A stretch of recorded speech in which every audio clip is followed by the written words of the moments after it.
ಈಗ ಮಾನ್ಯ ಅಧ್ಯಕ್ಷರೇ, ಕ್ಯಾಶ್ ಬಗ್ಗೆ ಮಾತಾಡ್ತಾ ಇದ್ದಾರೆ. ಇದು ಶೂನ್ಯ ವೇಳೆಯಲ್ಲಿ ಪ್ರಸ್ತಾಪ ಮಾಡಿರ್ತಕ್ಕಂಥದ್ದು. ಎಲ್ಲರೂ ನಿಂತ್ಕೋಬೇಕಾದಂತ ಅಗತ್ಯ ಇಲ್ಲ.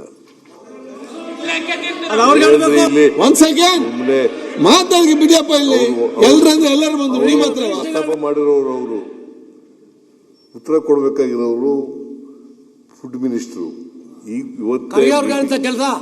ಇವತ್ತೇ ಮೀಟಿಂಗ್ ಮಾಡಿದ್ದಾರೆ.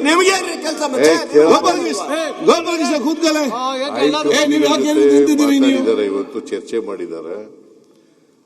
ಅಲ್ಲಿ ಏನು ಆಯಿಲ್ ಕಂಪನಿಗಳವರು ಏನು ಹೇಳಿದ್ದಾರೆ ಅಂತಕ್ಕಂಥದನ್ನ ಪ್ರಸ್ತಾಪ ಮಾಡ್ತಾರೆ.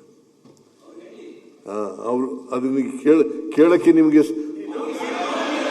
ಹೌದು. ಮತ್ತೆ ಹೌದು, ಇವತ್ತು ಒನ್ ಸೆಕೆಂಡ್, ಈ ಗ್ಯಾಸ್ ಸಿಲಿಂಡರ್ಗಳನ್ನ ಕೊಡ್ತಕ್ಕಂಥವ್ರು ಯಾರ್ರೀ? ಕೇಂದ್ರ ಸರ್ಕಾರ ಅಲ್ವಾ? ಒಂದ್ ಸೆಕೆಂಡ್, ಹೇಳಿದ್ದಾರೆ ಕೇಂದ್ರ ಸರ್ಕಾರ. ಮೆಟ್ರೋ ಸುಮ್ಮನೆ ಎಲ್ಲಕ್ಕೂ ನಿಂತ್ಕೊಳ್ಳೋದು ಹೇಳಕ್ಕೆ ಅವಕಾಶ ಕೊಡಿ. ರಂಗನಾಥ್ ನೋಡಿ, ಸಿಲಿಂಡರ್ ಬೆಲೆ ರಾಮನಾಥ್ ಮಾತಾಡಿದ್ದೇನೆ. ಕೇಂದ್ರ ಸರ್ಕಾರದಿಂದ ಕನ್ಸರ್ನ್ ಮಿನಿಸ್ಟರ್ ಎಂತ ಸಿಂಗ್ ಅವರು,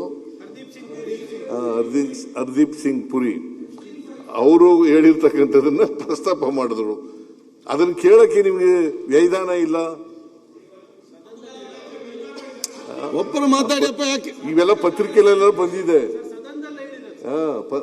ಸದನದಲ್ಲಿ ಹೇಳಿದ್ರು ನೋಡಿ ಸರ್, ಜಗತ್ತಿಗೆ ಬಂದಂತ ಪರಿಸ್ಥಿತಿ ಕೇಂದ್ರ ಸರ್ಕಾರ ಕೇಂದ್ರ ಸರ್ಕಾರ ಗ್ಯಾಸ್ ಸಿಲಿಂಡರ್ ಸಪ್ಲೈ ಮಾಡೋರು ಯಾರ್ರಿ? ಗ್ಯಾಸ್ ಸಿಲಿಂಡರ್ ಸಪ್ಲೈ ಮಾಡೋರು ಯಾರು? ಗ್ಯಾಸ್ ಸಿಲಿಂಡರ್ ಸಪ್ಲೈ ಮಾಡೋರು ಯಾರು? ಚಂದ್ರಪ್ಪನವರೇ, ಗ್ಯಾಸ್ ಸಿಲಿಂಡರ್ ಸಪ್ಲೈ ಮಾಡೋರು ಯಾರಪ್ಪ? ಗ್ಯಾಸ್ ಸಿಲಿಂಡರ್ ಸಪ್ಲೈ ಮಾಡೋರು ಯಾರ್ರಿ? ಕೇಂದ್ರ ಸರ್ಕಾರ ಅಂದ ತಕ್ಷಣ ನಿಂತ್ಕೊಬಿಡೋದು. ಕೇಂದ್ರ ಸರ್ಕಾರ ಕೂತ್ಕೊಂಡು ಮಾತಾಡಬೇಡಿ, ಮತ್ತೆ ಹೇಳ್ತಾರೆ. ಈಗ ಈ ದೇಶದಲ್ಲಿ ನಿರ್ಭೀತ, ನಿಷ್ಪಕ್ಷಪಾತ, ವಿಶ್ವಾಸಾರ್ಹ ಸುದ್ದಿಗಳಿಗೆ ಮತ್ತೊಂದು ಹೆಸರಾಗಿರೋ ನ್ಯೂಸ್18 ಕನ್ನಡ ಈಗ ಆಪ್ನಲ್ಲೂ ಲಭ್ಯ ಇದೆ. ದಯವಿಟ್ಟು ಇಲ್ಲಿರೋ QR ಕೋಡ್ ಅನ್ನು ಸ್ಕ್ಯಾನ್ ಮಾಡಿಕೊಂಡು ಆಪ್ ಡೌನ್ಲೋಡ್ ಮಾಡೋದಕ್ಕೆ ಮರಿಬೇಡಿ. ನಿಮ್ಮ ಬೆಂಬಲ ಹೀಗೆ ಸದಾ ನಮ್ಮೊಂದಿಗಿರಲಿ. ಧನ್ಯವಾದ.